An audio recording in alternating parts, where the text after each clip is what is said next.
Shalom Bapak Ibu yang dikasihi Tuhan, kembali kita berjumpa. Hari ini kita akan berbicara mengenai penginjilan sesat, false gospel. Ada tiga. Mengapa dikatakan penginjilan yang sesat? Ada tiga, karena tidak sesuai dengan kitab suci yang kita yakini benar adanya. Yang pertama, itu adalah teologi kemakmuran atau yang biasa dikenal dengan Gospel of Prosperity, teologi kemakmuran. Kemudian yang kedua adalah teologi pengampunan tanpa pertobatan atau yang biasa dikenal dengan sebutan Gospel of Hyper Grace and Love. Kemudian yang ketiga adalah teologi keselamatan karena perbuatan baik atau biasa disebut dengan Gospel of Good Deeds. Bapak Ibu, Rasul Paulus sudah memperingatkan kita di dalam surat Galatia. Pasal yang pertama, ayat 6 dan ayat yang ke-7. Yang demikian bunyi firman-Nya. Aku heran bahwa kamu begitu lekas berbalik daripada Dia. Maksudnya Tuhan Yesus.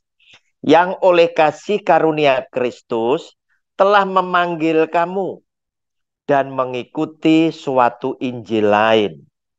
Yang sebenarnya bukan Injil. Hanya ada orang yang mengacaukan kamu dan yang bermaksud untuk memutarbalikkan Injil Kristus. Bapak Ibu, jadi yang disebut penginjilan sesat atau false gospel adalah firman Tuhan yang diberitakan yang tidak sesuai dengan pikiran Allah, yang tidak sesuai dengan kehendak isi hati Tuhan, yaitu firman yang diputarbalikkan sesuai dengan kepentingan yang memberitakan atau golongannya untuk mendapatkan keuntungan, itu yang disebut sesat. Bapak Ibu, sebelum kita bilang ada tiga yang sesat, maka adil rasanya jika kita mengupas lebih dulu. Injil yang benar itu yang seperti apa? Sesuai dengan kitab suci tentunya. Yaitu kita mau mengerti lebih dulu. Arti kata Injil adalah kabar baik. Apanya yang baik? Kabar baik itu ternyata ditulis di dalam kitab Injil. 4 kitab Injil.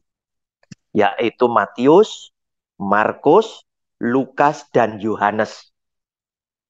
Di dalam 4 kitab Injil tadi ada kabar baik di dalamnya, yaitu kedatangan Yesus Kristus Tuhan sebagai Sang Juru Selamat dunia yang datang untuk mengampuni semua dosa-dosa manusia. Dan Dia berkarya untuk menyelamatkan manusia agar mereka memperoleh hidup yang kekal dengan Dia mengorbankan dirinya mati di atas kayu salib. Bapak Ibu, itulah arti daripada Injil, yaitu kabar baik atau kabar keselamatan. Nah, sekarang seperti apakah Injil yang benar? Sebelum kita bilang ada Injil yang sesat. Bapak Ibu, kita lihat apa yang dikatakan oleh Tuhan Yesus. Matius pasal 16 ayatnya yang ke-21 sampai dengan 24. Sejak waktu itu Yesus mulai menyatakan kepada murid-muridnya bahwa ia harus pergi ke Yerusalem dan menanggung banyak penderitaan dari pihak tua-tua, imam-imam kepala, dan ahli-ahli Taurat. Lalu dibunuh dan dibangkitkan pada hari ketiga. Tetapi Petrus menarik Yesus ke samping dan menegur dia. Katanya, Tuhan, kiranya Allah menjauhkan hal itu. Hal itu sekali-kali takkan menimpa engkau. Maka Yesus berpaling dan berkata kepada Petrus, enyahlah iblis, engkau suatu batu sandungan bagiku. Sebab engkau bukan memikirkan apa yang dipikirkan Allah, melainkan apa yang dipikirkan manusia. Lalu Yesus berkata kepada murid-muridnya, setiap orang yang mau mengikut aku, ia harus menyangkal dirinya, memikul salibnya, dan mengikut aku. Karena barang siapa mau menyelamatkan nyawanya, ia akan kehilangan nyawanya. Tetapi barang siapa kehilangan nyawanya karena aku, ia akan memperolehnya. Bapak Ibu, lihat apa yang terjadi. Ya, Yesus Kristus Tuhan sebagai Sang Juru Selamat mulai memberitakan penderitaannya. Di Yerusalem nanti dia akan dibunuh di atas kayu salib oleh tua-tua agama, ahli Taurat, dan orang Farisi. Tapi apa yang ada di dalam pikiran Petrus?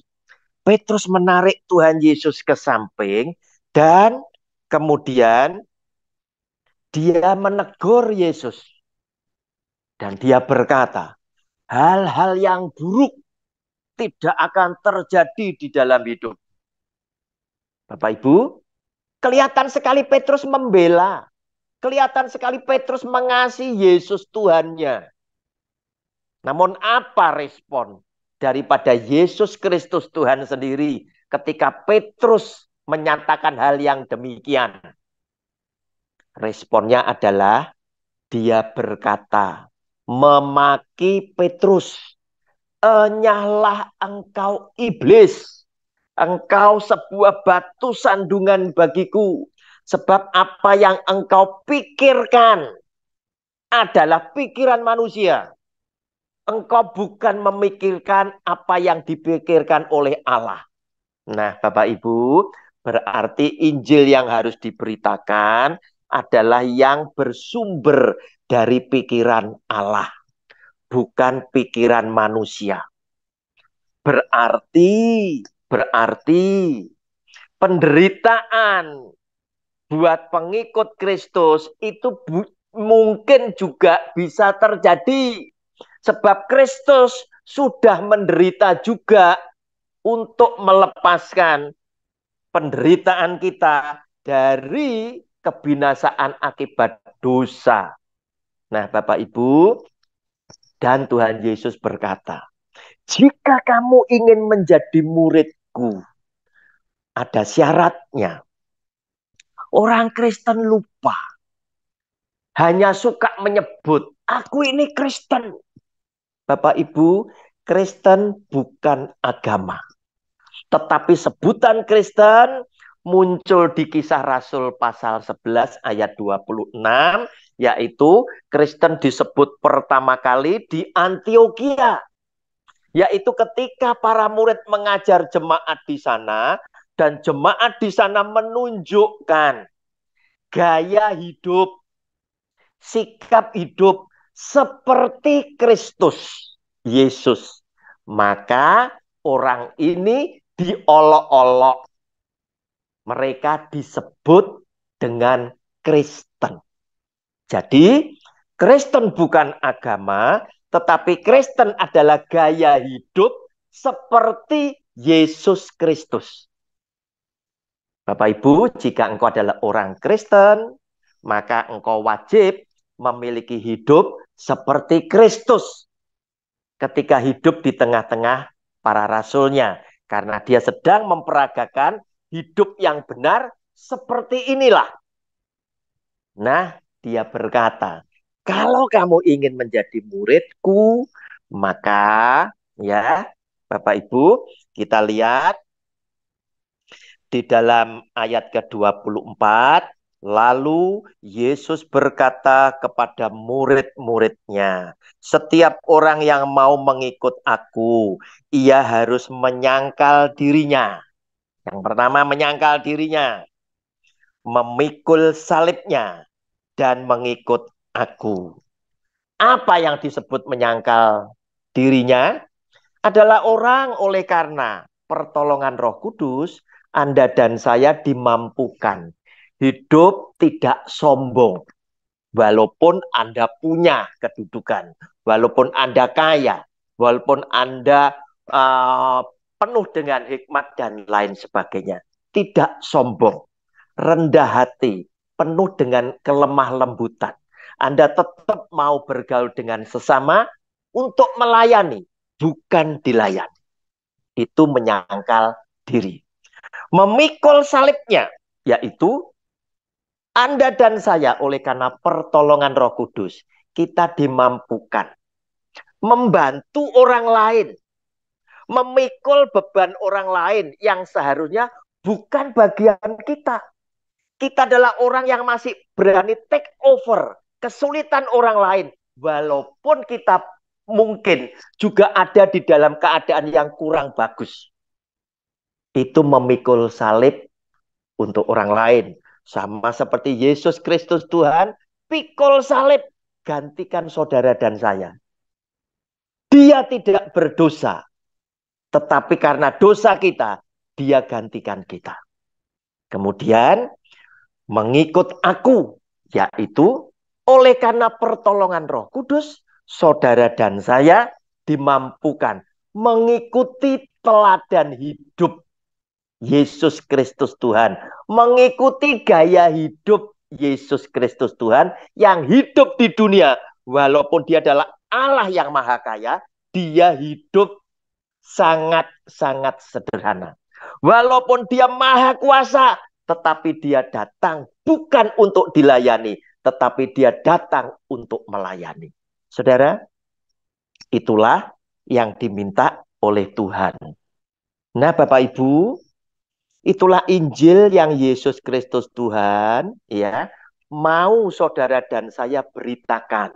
Inilah Injil yang benar, Injil yang sejati, yang selalu mengingatkan kepada pendengarnya tentang kasih sayang Tuhan Yesus yang mau menderita buat saudara dan saya di atas kayu salib.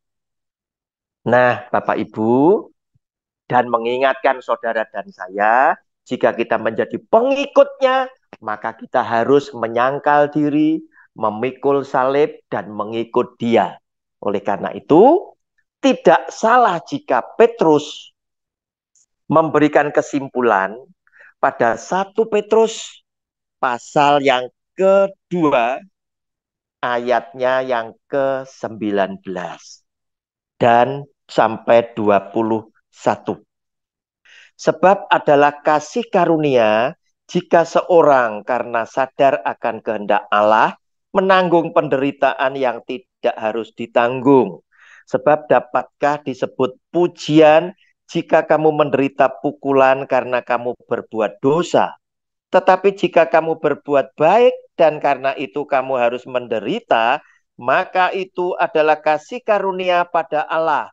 Sebab untuk itulah kamu dipanggil, karena Kristus pun telah menderita untuk kamu dan telah meninggalkan teladan bagimu, supaya kamu mengikuti jejaknya.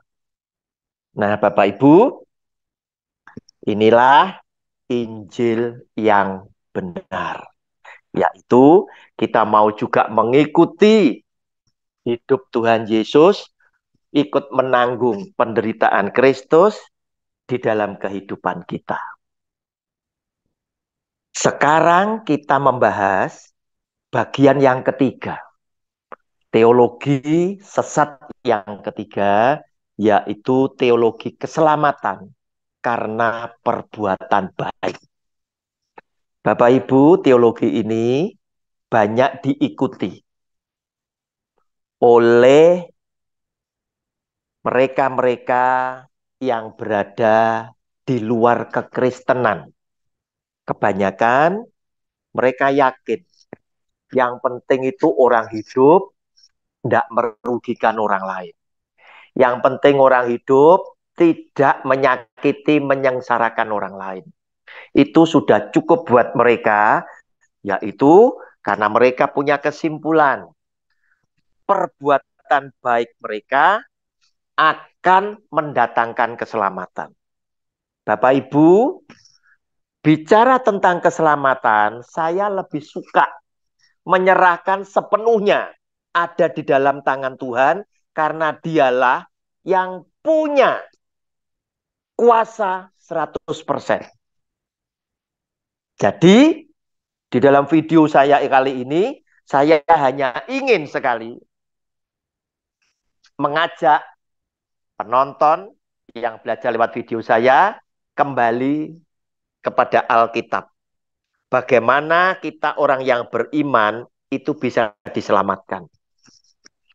Bapak Ibu, kita orang beriman yakin kita diselamatkan bukan karena perbuatan baik kita. Kita lihat dulu, kita baca dulu. Inilah yang menjadi keyakinan buat kita, ya, sebelum kita membahas keyakinan orang lain. Efesus pasal 2 ayat 8 dan 9. Sebab karena kasih karunia kamu diselamatkan oleh iman. Itu bukan hasil usahamu, tetapi pemberian Allah. Itu bukan hasil pekerjaanmu. Jangan ada orang yang memegahkan diri. Bapak Ibu, inilah keyakinan kita sebagai orang Kristen berdasarkan kitab suci, Alkitab kita. Bahwa kita semuanya diselamatkan dalam hidup yang kekal, itu bukan karena perbuatan baik kita. Tetapi karena anugerah, karena kasih karunia dari Tuhan Yesus kepada kita, karena dia sudah menebus kita mati di atas kayu salib. Bapak Ibu, namun teologi ini adalah teologi yang diikuti oleh banyak orang di luar Kristen. Yang pertama, ya, mereka meyakini bahwa perbuatan baik mereka itu akan menyelamatkan mereka. Sehingga mereka banyak melakukan perbuatan baik yang bisa juga membuat kita yang menonton, menyaksikan, itu terkagum-kagum. Karena ternyata bisa saja mereka lebih baik dari kita sebagai orang Kristen yang mengakui bahwa hidup kita, keselamatan yang kita peroleh bukan karena perbuatan baik. Namun kita juga menyadari berbuat baik sebanyak mungkin itu adalah kewajiban kita. Sebagai bukti ucapan terima kasih kita yang sudah diselamatkan. Nah, Bapak Ibu, disinilah letak perbedaannya antara kita sebagai orang Kristen dan orang di luar Kristen sana. Yang yakin bahwa perbuatan baik mereka bisa mendatangkan keselamatan. Kemudian yang kedua, mereka punya anggapan. Perbuatan baik itu menjadi akar. Dan keselamatan itu adalah buahnya. Oleh karena itu, banyak mereka melakukan hal-hal yang baik menjadi akar. Walaupun kita harus tidak boleh mengabaikan, kita tidak melakukan perbuatan yang baik.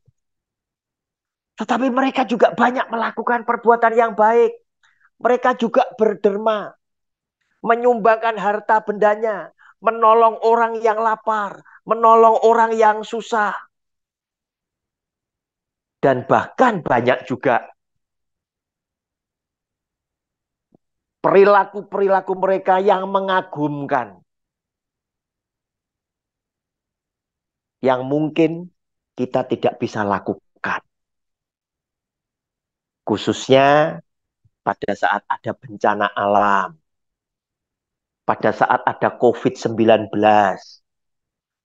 Orang Kristen banyak ketinggalan di dalam perbuatan kasih. Tapi itulah pandangan mereka. Mereka mengejar dengan begitu banyak perbuatan baik. Karena menurut mereka, perbuatan baik itulah yang akan membuat mereka bisa diselamatkan. Yang terakhir, mereka punya kesimpulan bahwa keselamatan itu ada di dalam tangan mereka sendiri. Keselamatan ada di dalam kendali tangan manusia itu sendiri. Jika kamu berbuat baik yang lebih banyak daripada perbuatan burukmu, harusnya kamu diselamatkan. Nah, Bapak Ibu, sehingga dengan demikian peran daripada Tuhan Yesus yang mati di atas kayu salib, menebus dosa dunia, buat mereka jelas tidak berlaku. Karena mereka tidak mengenal Yesus itu siapa. Mereka pun juga tidak pernah memahami pengertian yang sama seperti kita, bahwa kita diselamatkan oleh karena kasih karunia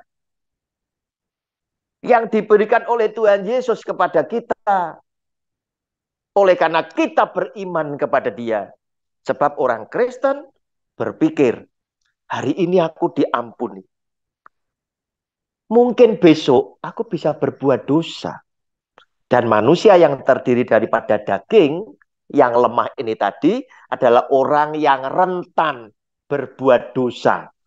Baik dengan perkataan, pikiran, maupun perbuatan kita. Oleh karena itu, tidak salah jika orang Kristen memahami, menyadari, mengamini bahwa kita diselamatkan bukan karena perbuatan baik kita. Karena kita adalah orang yang rentan berbuat dosa kapan saja. Tetapi kita diampuni oleh karena belas kasihan Yesus Kristus Tuhan, Sang Juru Selamat, oleh karena kita beriman kepada Dia. Sehingga dosa-dosa kita yang seringkali muncul, itu diampuni oleh Dia ketika kita bertobat kepada Dia. Bapak Ibu, inilah teologi yang ketiga yang dinilai menyimpang dari kitab suci. Tetapi sekali lagi, keselamatan tetap 100% ada di dalam tangan Tuhan. Saya menyampaikan ini menyimpang karena memang tidak sesuai dengan kitab suci yang menjadi pegangan kita. Jika video ini menjadi berkat bagi Anda, maka dengan kerendahan hati saya mohon bagikan kepada sahabat-sahabatmu, keluargamu, sehingga mereka pun juga akan beroleh berkat yang sama. Tuhan Yesus sudah memberkati Anda bersama keluarga, sebagaimana Tuhan Yesus sudah memberkati saya bersama dengan seluruh keluarga saya. Amin.